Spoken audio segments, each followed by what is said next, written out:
नमस्कार दोस्तों, अपनी पाठशाला चैनल पर आप सभी का हार्दिक स्वागत है। कैसे हो आप सभी? आशा करता हूं कि आप सभी स्वस्थ होंगे, मस्त होंगे और निरंतर अपनी पढ़ाई में लगे हुए होंगे। तो मित्रों, मैं हाजिर हूं एक नए टॉपिक के साथ में और आज का अपना टॉपिक होगा राजस्थान के किसान आंदोलन। और राजस्थान के किसान आंदोलनों में हम बात करेंगे आज बिजोलिया किसान आंदोलन की।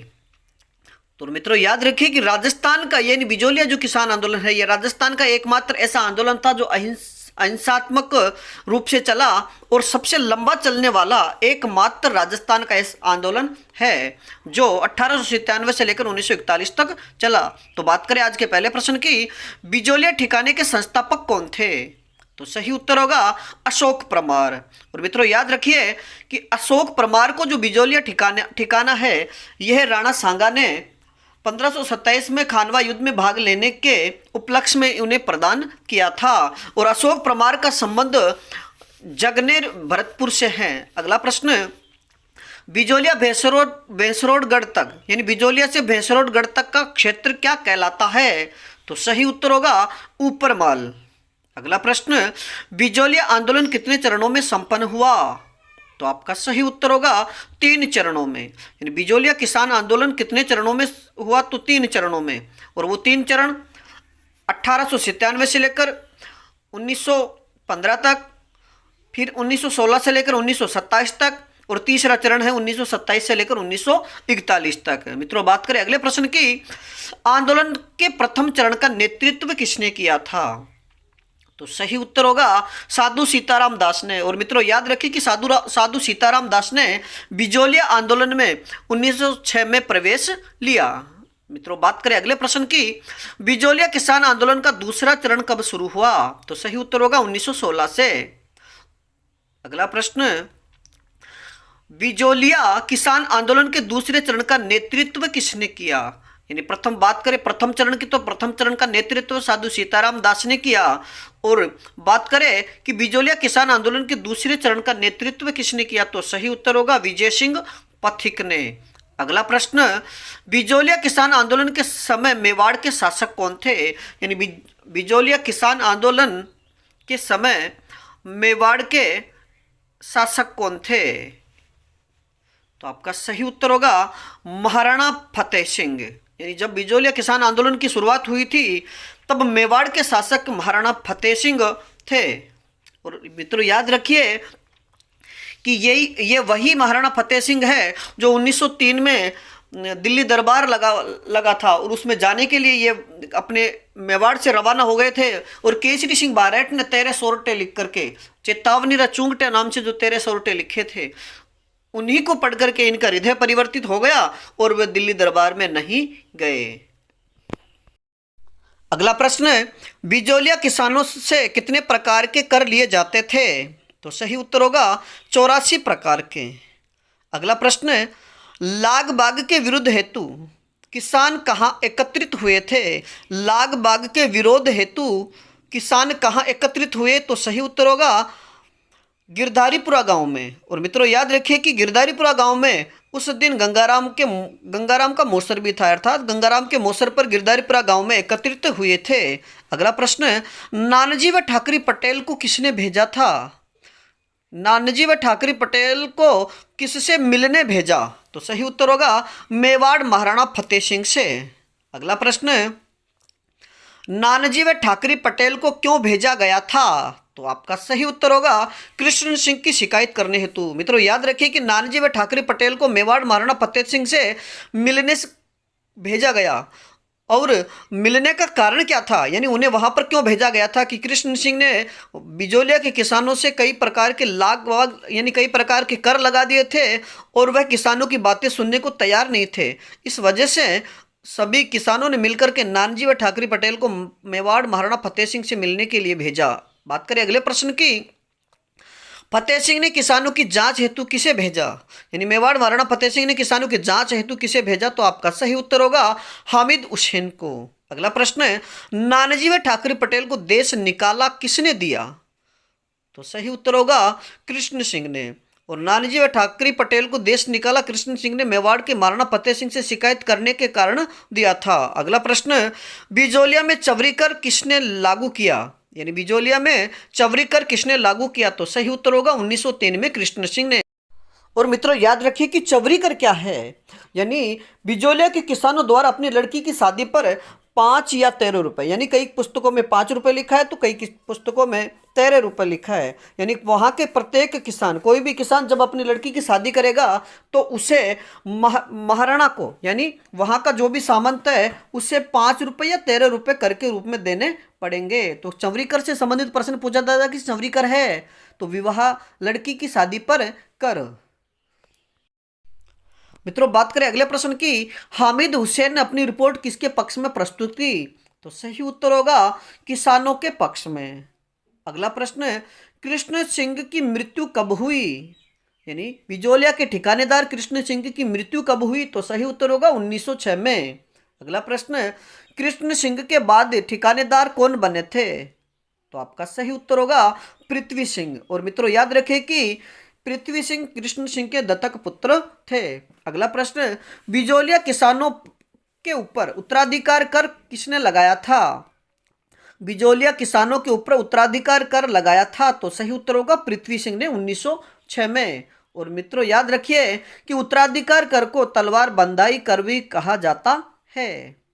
बात करें अगले प्रश्न की, केसरी सिंह बिजोलिया के ठाकुर कब बने थे? तो सही उत्तर होगा 1914 में। यानी केसरी सिंह बिजोलिया के ठाकुर कब बने? तो 1914 में। बात करें आज के अगले प्रश्न की, केसरी सिंह अल्पायु होने पर संरक्षक कौन बने? यानी 1914 में बिजोलिया के ठिकानेदार केसरी सिंह बने थे तो वह अल्पायु होने के कारण उनके संरक्षक कौन बने? तो सही उत्तर होगा अमर सिंह राणावत। बात करें अगले प्रश्न की, किसके समय में प्रथम विश्व युद्ध खर्च वसूला गया? किसके समय में प्रथम विश्व युद्ध खर्च वसूला गया? तो सही उत्तर होगा केसरी सिंह के समय। और मित्रों याद रखिए कि प्रथम विश्व युद्ध कब हुआ था? तो 1914 से लेकर 1918 तक। अगला प्रश्न है, साधु सीताराम दास बिजोलिया आंदोलन से कब जुड़े? तो सही उत्तर होगा 1906 में। अगला प्रश्न है, पथिक ने यानी विजय सिंह पथिक ने किसके आग्रह से बिजोलिया नेतृत्व संभाला? विजय सिंह पथिक ने किसके आग्रह से बिजोलिया नेतृत्व संभाला था? तो आपका सही उत्तर होगा साधु सीताराम दास के। अगला प्रश्न है, साधु सीताराम दास के सहयोगी कौन कौन थे? तो आपका सही उत्तर होगा फतेहकरण चारण व ब्रह्मदत्त। यानी फतेहकरण चारण व ब्रह्मदत्त साधु सीताराम दास के सहयोगी थे। अगला प्रश्न है, बिजोलिया ठिकाने में पुस्तकालय अध्यक्ष कौन थे? तो सही उत्तर होगा साधु सीताराम दास। अगला प्रश्न, पथिक, ये विजय सिंह पथिक राजस्थान किसके कहने से आए? यानी विजय सिंह पथिक राजस्थान में किसके कहने पर आए? तो आपका सही उत्तर होगा रास बिहारी बोस के। अगला प्रश्न, पथिक का मूल नाम क्या था? यानी विजय सिंह पथिक का मूल नाम क्या था? तो सही उत्तर होगा भूप सिंह गुर्जर। और मित्रों याद रखिए कि भूप सिंह गुर्जर बुलंदशहर यूपी के निवासी थे। अगला प्रश्न, विजय सिंह पथिक कहां पर कैद, यानी पथिक को कहां पर कैद रखा गया? यानी विजय सिंह पथिक को कहां पर कैद रखा गया? तो सही उत्तर होगा टाटगढ़ जेल में। यानी विजय सिंह पथिक को टाटगढ़ जेल अजमेर में कैद रखा गया था। और मित्रों याद रखिए कि विजय सिंह पथिक के साथ में गोपाल सिंह खरवा को भी कैद रखा गया था। बात की जाए कि माणिक्यलाल वर्मा को कहां पर कैद रखा गया था? तो सही उत्तर होगा कुंभलगढ़ दुर्ग में। अगला प्रश्न, ऊपरमाल पंच बोर्ड की स्थापना कब की गई? ऊपरमाल पंच बोर्ड की स्थापना कब की गई? तो आपका सही उत्तर होगा 1917 में। यानी विजय सिंह पथिक ने 1917 में ऊपरमाल पंच बोर्ड की स्थापना की थी। और तिथि की बात करें तो हरियाली अमावस्या के दिन। और मित्रों याद रखिए कि ऊपरमाल पंच बोर्ड में कितने सदस्य थे? तो आपका सही उत्तर होगा 13 सदस्य।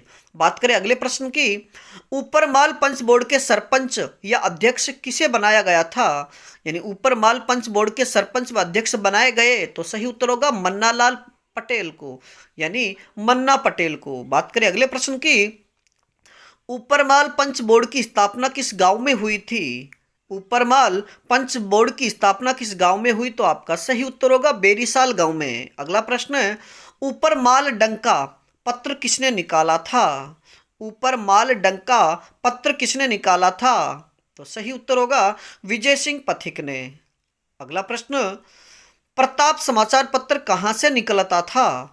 प्रताप समाचार पत्र कहाँ से निकलता था? तो सही उत्तर होगा कानपुर से। और प्रताप समाचार पत्र किसने निकाला था या इसके संपादक कौन थे? तो गणेश शंकर विद्यार्थी। अगला प्रश्न, पंछीड़ा नामक गीत किसने लिखा था? तो सही उत्तर होगा माणिक्यलाल वर्मा ने। अगला प्रश्न है, किसके कहने पर माणिक्यलाल बिजोलिया से जुड़े? यानी किसके कहने पर माणिक्यलाल वर्मा बिजोलिया आंदोलन से जुड़े? तो आपका सही उत्तर होगा विजय सिंह पथिक के कहने पर। मित्रों, बात करें अगले प्रश्न की, माणिक्यलाल वर्मा का मुख्य व्यवसाय क्या था? तो सही उत्तर होगा कृषि। और माणिक्यलाल वर्मा वैसे पेशे से क्या थे? तो आपका सही उत्तर होगा अध्यापक। यानी माणिक्यलाल वर्मा पेशे से अध्यापक थे, लेकिन उनका मुख्य व्यवसाय कृषि था। बात करें आज के अगले प्रश्न की, बिंदुलाल भट्टाचार्य आयोग का गठन कब हुआ? तो सही उत्तर होगा 1919 में। और मित्रों, याद रखिए कि बिंदुलाल भट्टाचार्य आयोग 3 सदस्यीय आयोग था। बात करें अगले प्रश्न की, भट्टाचार्य आयोग के 3 सदस्य कौन कौन थे? यानी बिंदुलाल भट्टाचार्य आयोग के 3 सदस्य कौन कौन थे? तो सही उत्तर होगा बिंदुलाल भट्टाचार्य, अफजल अली और अमर सिंह। बात करें आज के अगले प्रश्न की, बिजोलिया आंदोलन से संबंधित द्वितीय आयोग का गठन कब हुआ? यानी बिजोलिया आंदोलन से संबंधित द्वितीय आयोग का गठन कब हुआ? तो सही उत्तर होगा 1920 में। और मित्रों, याद रखिए कि द्वितीय आयोग भी 3 सदस्यीय था। बात करें कि बिजोलिया आंदोलन से संबंधित द्वितीय आयोग के जो 3 सदस्य थे उनके नाम क्या हैं? तो सही उत्तर होगा रमाकांत, राज सिंह व तख्त सिंह। अगला प्रश्न, पूर्वी मेवाड़ परिषद का गठन कब हुआ? पूर्वी मेवाड़ परिषद का गठन कब हुआ? तो सही उत्तर होगा फरवरी 1922 को। मित्रों, बात करें आज के अगले प्रश्न की, गांधी जी ने बिजोलिया की स्थिति देखने हेतु किसे भेजा था? यानी महात्मा गांधी ने बिजोलिया के किसानों की स्थिति देखने के लिए या जांचने के लिए किसे भेजा था? तो सही उत्तर होगा महादेव देसाई को। अगला प्रश्न, बिजोलिया आंदोलन के समय राजस्व मंत्री कौन थे? बिजोलिया आंदोलन के समय राजस्व मंत्री कौन थे? तो सही उत्तर होगा मोहन सिंह मेहता। अगला प्रश्न, एजीजी रॉबर्ट हॉलैंड बिजोलिया कब आए थे? AGG agent to governor general Robert Holland Bijolia कब आए थे? तो सही उत्तर होगा 1922 में। और मित्रों, जब एजीजी रॉबर्ट हॉलैंड बिजोलिया किस आंदोलन में आए यानी बिजोलिया आए, तो उन्होंने यहाँ के किसानों पर लगाई गई 84 प्रकार की जो लाग बागें थी उनमें से 35 माफ करवा दी थी। यानी 35 कर माफ करवाने पर समझौता हुआ। अगला प्रश्न, पथिक को बंदी कब बनाया गया था? यानी विजय सिंह पथिक को बंदी कब बनाया गया था? तो सही उत्तर होगा 10 सितंबर 1923 को। मित्रों, याद रखिए कि विजय सिंह पथिक को 10 सितंबर 1923 को बंदी बना करके कहाँ रखा गया? तो सही उत्तर होगा टोडगढ़ अजमेर में। और विजय सिंह पथिक जेल से कब छूटे? तो सही उत्तर होगा 1927 में। अगला प्रश्न है, जमनालाल बजाज ने अपना प्रतिनिधित्व बनाया था। यानी बिजोलिया आंदोलन के दौरान जमनालाल बजाज ने अपना प्रतिनिधित्व या प्रतिनिधि किसे बनाया? तो सही उत्तर होगा हरिभाऊ उपाध्याय को। अगला प्रश्न, आंदोलन से संबंधित महिलाएं यानी बिजोलिया आंदोलन में भाग लेने वाली प्रमुख महिलाएं कौन कौन सी है? तो सही उत्तर होगा रमा देवी, अंजना देवी और नारायणी देवी। यानी बिजोलिया आंदोलन से संबंधित जो भी महिलाएं थी, तो मित्रों याद रखिए कि जो अंजना देवी है यानी एकमात्र ऐसी महिला है जो राजस्थान की एकमात्र महिला जो सर्वप्रथम जेल गई, तो अंजना देवी होगी। और ये नारायणी देवी माणिक्यलाल वर्मा की धर्मपत्नी है।